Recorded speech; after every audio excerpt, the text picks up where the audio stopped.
The question my party is asking now is whether I am best placed to lead us into the next general election. I have heard the answer of my parliamentary party to that question, and I accept that answer with good grace. That is why I will resign as leader of the Labour Party. Thank goodness he was terrible. Right now, growing questions about the future of the United Kingdom as Prime Minister Starmer officially steps down as the sixth leader to hold the post in 10 years. Our next guest calls it a sad end to a dismal tenure. UK native Piers Morgan joins us now from France.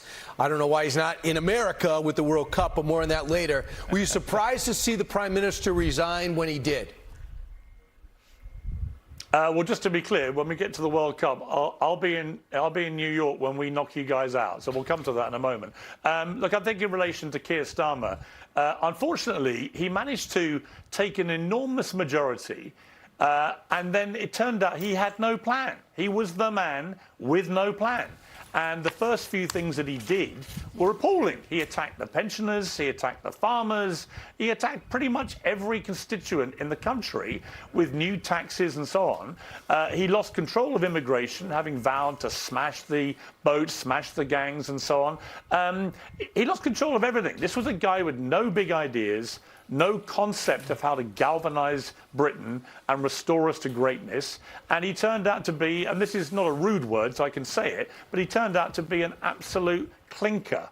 And a clinker is something you never want to be in life. It's the kind of thing, Brian, you've struggled to avoid being called, I think, most of your adult life. Right. So you're saying that I'm not, but I don't think I don't think anyone's ever referred to me as that. Cling on, perhaps. We'll see.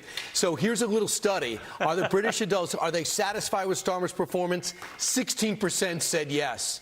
Why? A lot has to do with immigration.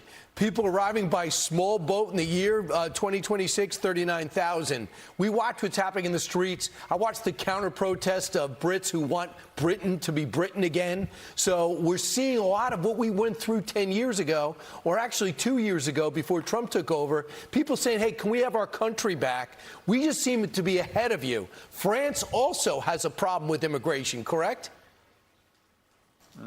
Yeah, it does. It's a problem all over Europe. There's no doubt that successive prime ministers, and most of them have been conservative, by the way, so this is not a left-right thing. They've all been completely useless in the way they have managed migration, both illegal and legal. And until we get a prime minister that can get a grip of that, I think the tensions are going to increase.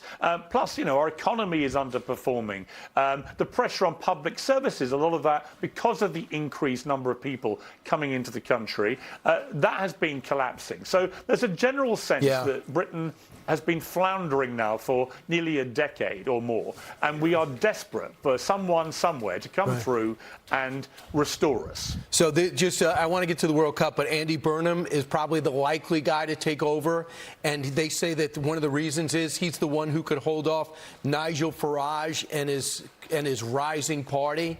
And do you believe that Nigel Farage would do better running this country than Andy Burnham?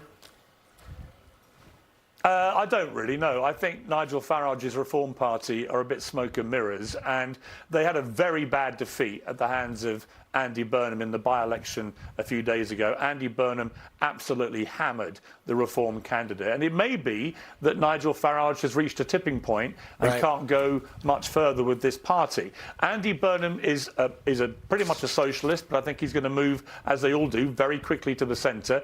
I think it's too late for Labour. I think they're a dead duck. But we'll see. You know, but the idea of 7 prime ministers in 10 years is ridiculous and embarrassing. Absolutely. Let's talk about World Cup. What does the England have to do against Ghana to get through to the field of 32, where the U.S. is going to be waiting in Santa Clara for their opponent? What do you have to do to get there? You have to like the way they opened.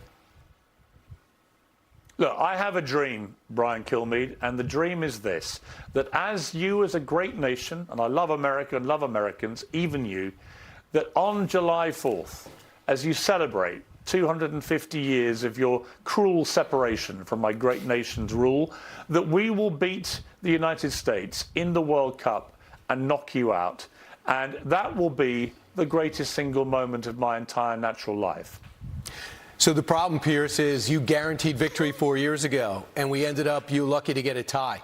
So when you have the crowd behind you, us playing at home, no longer stuck in Qatar, and the U.S. there remembering exactly what happened when you burned the White House in 1814, exactly what happened in Battle of Yorktown when you surrendered, we're going to go for the trifecta and 3 straight wins. Okay, 2 wins and a tie. That's what's going to happen.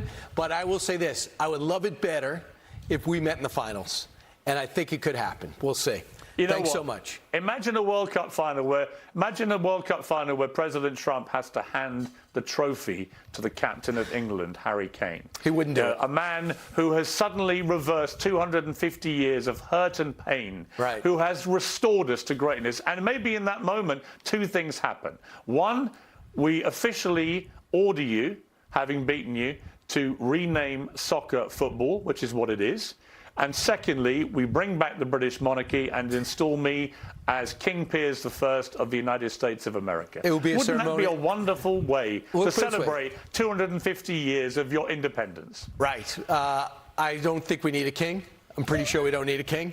But Piers, you have this fantasy world. I just don't think you know how well the U.S. is playing. And you'll see the U.S. play Thursday at 10 o'clock Eastern time, which is great for a morning show host. Coverage begins at 9 o'clock. And we don't need to even win that game, but we will. Thanks so much, Piers Morgan. Best of luck against Ghana today. I hope you UK guys get through. Be sure to like and subscribe for all the Fox News latest on YouTube and catch full shows streaming now on Fox One.